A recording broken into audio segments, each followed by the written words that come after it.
Hello foodies, welcome to our channel. అందరు ఎలా ఉన్నారు?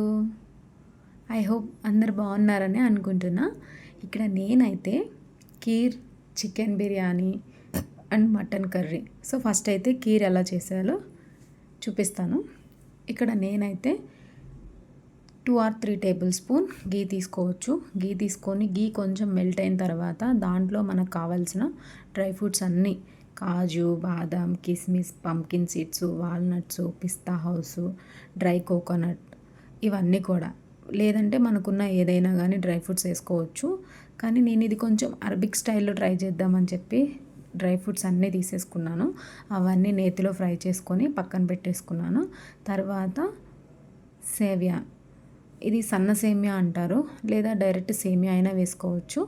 ఇది సన్న సేమియా, దీన్ని కూడా కొంచెం నేతిలో ఫ్రై చేసుకొని పక్కకు పెట్టుకోవాలి.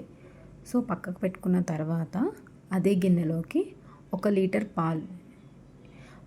పాలు తీసుకొని దాంట్లో లీటర్ పాలకి మనం అచ్చంగా పాలతో చేసుకుంటే ఇంకా టేస్ట్ ఉంటుంది. ఇంట్లో కొంచెం ఎక్కువ మంది ఉన్నప్పుడు లేదా ఫెస్టివల్స్కి అలా చేసుకున్నప్పుడు కొంచెం కష్టం అవుతుంది కదా.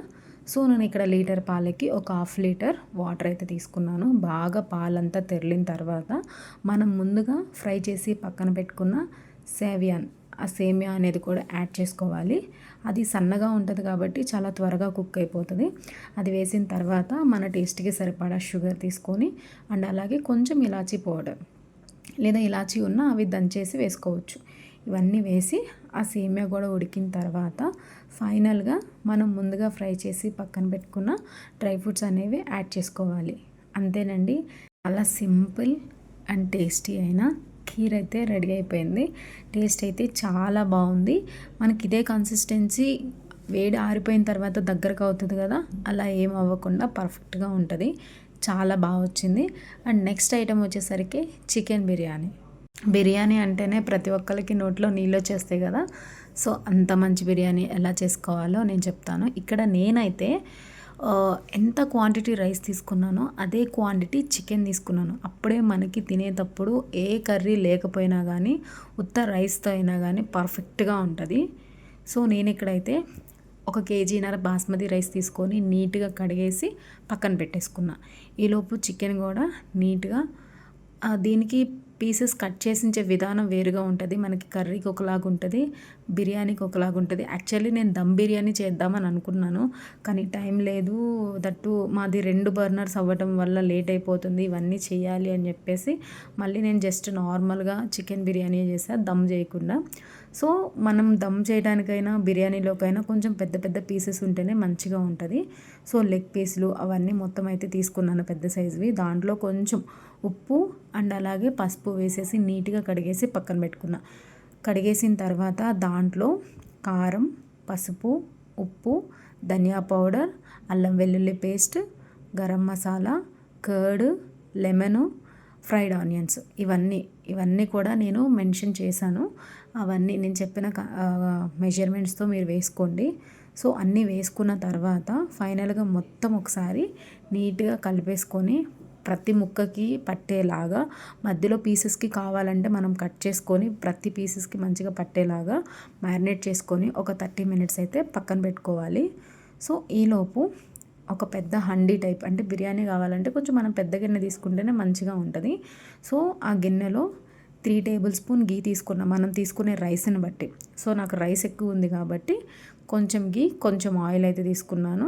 అది కొంచెం హీట్ అయిన తర్వాత దాంట్లో మనకు కావాల్సిన బిర్యానీ ఇంగ్రీడియంట్స్ అన్నీ, బిర్యానీ ఆకులు, కాజు, ఇలాచి, చెక్క, లవంగ, అండ్ దాని పేరు తెలుగులో ఏమంటారో తెలీదు, దాన్ని దంచి వేస్తారు కదా, దాని ఫ్లేవర్ అయితే చాలా బాగుంటుంది. ఇవన్నీ వేసేసుకొని లవంగా ఇవి మొత్తం వేసేసుకొని అవి కూడా కొంచెం లైట్గా ఫ్రై అయ్యేంత వరకు ఫ్రై చేసుకోవాలి. తర్వాత మనం తీసుకున్న రైస్ క్వాంటిటీని బట్టి, నేను ఇక్కడ ఎక్కువ మోతాదులో చేస్తున్నాను కాబట్టి ఒక 7-8 మెంబర్స్కి వచ్చేలాగా చేస్తున్నాను. సో అందుకని 5 ఆనియన్స్ తీసుకున్నాను, కేజీన్నర రైస్ కాబట్టి.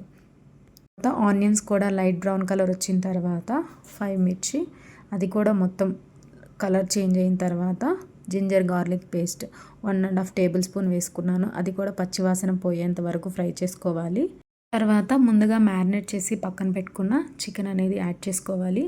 ఈ చికెన్ అనేది వేసుకున్న తర్వాత మొత్తం ఒకసారి కలిపేసి మూత పెట్టేసి మీడియం ఫ్లేమ్లో కుక్ చేసుకోవాలి. మధ్య మధ్యలో కలుపుతూ ఉండాలి అడుగంటకుండా. పెద్ద పెద్ద పీసెస్ కాబట్టి మనం హై ఫ్లేమ్లో పెడితే కుక్ అవుతుంది, కానీ పైన కుక్ అవుతుంది కానీ కొంచెం పచ్చి పచ్చిగానే ఉంటుంది, అడుగంటుతుంది కానీ మనకి ముక్క అనేది పర్ఫెక్ట్గా కుక్ అవ్వదు. సో మీడియం ఫ్లేమ్లోనే మధ్య మధ్యలో కలుపుతూ కుక్ చేసుకోవాలి. అలా మనకి పీస్ చూస్తే మనకు అర్థమైపోతుంది ఇది ప్రాపర్గా కుక్ అయిందా లేదా అనేది. ఒకసారి పట్టుకొని చూసినా మీకు తెలుస్తుంది. అలా ఆయిల్ అంతా సపరేట్ అయిపోయి మనకి పీస్ మంచిగా ఉడికిన తర్వాత, అలా అని ఓవర్గా కుక్ చేసుకోకూడదు, మనకి కన్సిస్టెన్సీ అర్థమవుతుంది. సో కొంచెం 75% కుక్ అయిపోతే తర్వాత రైస్లో ఇంకా రిమైనింగ్ 25% కుక్ అవుతుంది. సో ఫైనల్గా అదంతా కలుపుకున్న తర్వాత కొంచెం కొత్తిమీర, మెంతు అదంతా యాడ్ చేసుకొని నానబెట్టిన రైస్ అనేది వేసుకొని అదంతా ఒకసారి మొత్తం కలిపేసి, తర్వాత మనం ఎంత క్వాంటిటీ రైస్ అయితే తీసుకున్నామో, నార్మల్ రైస్ అయితే దానికి డబుల్ క్వాంటిటీ వాటర్ వేసుకోవాలి, లేదా బాస్మతి రైస్ అయితే ఒక గ్లాస్కి 1.5 గ్లాస్ వాటర్ అనమాట. అలా వేసుకొని వాటర్ వేసుకున్న తర్వాత కూడా మొత్తం అంతా పీసెస్ అదంతా మొత్తం కలుపుకొని రైసు పీసెస్ మొత్తం ప్రాపర్గా మిక్స్ అయ్యేలాగా కలుపుకోవాలి. ఇలా కలుపుకున్న తర్వాత ఫైనల్గా ఒకసారి టేస్ట్ సాల్ట్ సరిపోయిందా లేదా అనేది ఈ స్టేజ్లో మనం చెక్ చేసుకుంటూ ఇఫ్ ఇన్ కేస్ సాల్ట్ సరిపోతే యాడ్ చేసుకోవచ్చు. సో యాడ్ చేసుకొని దాని మీద ఏదైనా వెయిట్ పెట్టేసి కుక్ చేసుకోవటమేనండి. ఫైనల్గా కొంచెం డ్రై ఫ్రూట్స్, ఫ్రైడ్ ఆనియన్స్ మన ఇష్టం. సో ఫైనల్గా నాకు చికెన్ బిర్యానీ అయితే రెడీ అయిపోయింది. నెక్స్ట్ ఐటెం వచ్చేసరికి మటన్ కర్రీ. యాక్చువల్లీ ఇది నేను చేయటం అయితే ఎవ్వరు సపోర్ట్ లేకుండా నేను చేయటం ఫస్ట్ టైము, కానీ టేస్ట్ మాత్రం చాలా అంటే చాలా బాగా వచ్చింది. సో దీనికోసం నేనైతే ఫస్ట్ 1 కేజీ మటన్ అయితే తీసుకున్నాను. ఆ మటన్ అనేది చాలా మంచిగా చిన్న చిన్న పీసెస్ అయితే కట్ చేసుకున్నాను. అది లేతదైతే ఇంకా చాలా బాగుంటుంది. సో మటన్ అనేది నీట్గా వాష్ చేసుకొని దాంట్లోకి మెన్షన్ చేసిన ఉప్పు, కారం, పసుపు, ధనియా powder, garam masala, lemon and అలాగే జింజర్ గార్లిక్ పేస్ట్, కర్డ్, ఇవన్నీ ఫ్రైడ్ ఆనియన్స్ ఇవన్నీ వేసుకొని నీట్గా మొత్తం కలుపుకోవాలి. నేను ఏదేది ఎంత క్వాంటిటీ వేసుకోవాలి అనేది నేను టెక్స్ట్లో మెన్షన్ చేశాను.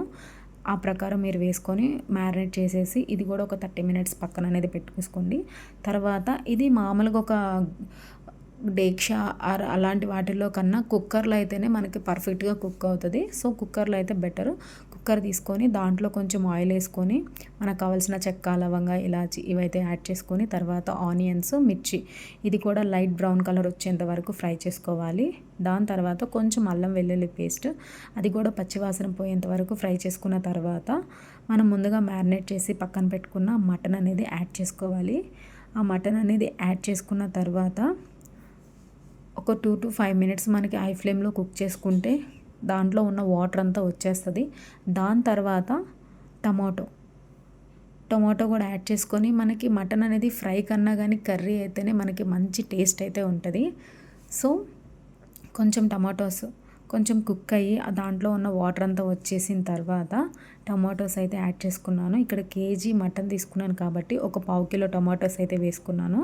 టమాటోస్ కూడా వేసుకొని ఇంకో 5 మినిట్స్ కుక్ అయిన తర్వాత మనకి టమాటాలు అంతా సాఫ్ట్ అయిపోతాయి. తర్వాత కొంచెం కారం అండ్ అలాగే మటన్ మసాలా, ఉప్పు ఇవన్నీ కూడా వేసుకొని ఒకసారి మళ్ళీ సాల్ట్ అనేది చెక్ చేసుకొని ఇంకొంచెం ఒక 5 మినిట్స్ ఆ కారం స్మెల్ అంతా పోయిన తర్వాత మళ్ళీ మనకి ఎంత కన్సిస్టెన్సీ వాటర్ కావాలి, ఎక్కువ కావాలి, చారుగా లేదా రాగి సంగటి అలాంటి వాటిలోకి అయితే కొంచెం వాటర్ కన్సిస్టెన్సీ ఎక్కువ ఉండాలి కదా.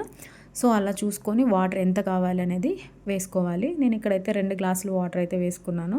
వాటర్ వేసుకున్న తర్వాత మళ్ళీ కొత్తిమీర, మెంతి అనేది పైన చల్లుకొని ఒకసారి మొత్తం మిక్స్ చేసుకొని ఫైనల్గా కుక్కర్ విజిల్ పెట్టేసేసి ఒక 7 to 8 వస్తే మనకి పర్ఫెక్ట్గా కుక్ అయిపోతుందండి. ఎలాంటిదైనా కొంచెం పెద్దది అయినా కానీ 7-8 విజిల్స్ వస్తే పర్ఫెక్ట్గా కుక్ అవుతుంది. సో నాకైతే ముక్క చాలా మెత్తగా సాఫ్ట్ అనిపించింది. ఫైనల్గా నాకు కర్రీ అయితే ఇలా వచ్చింది.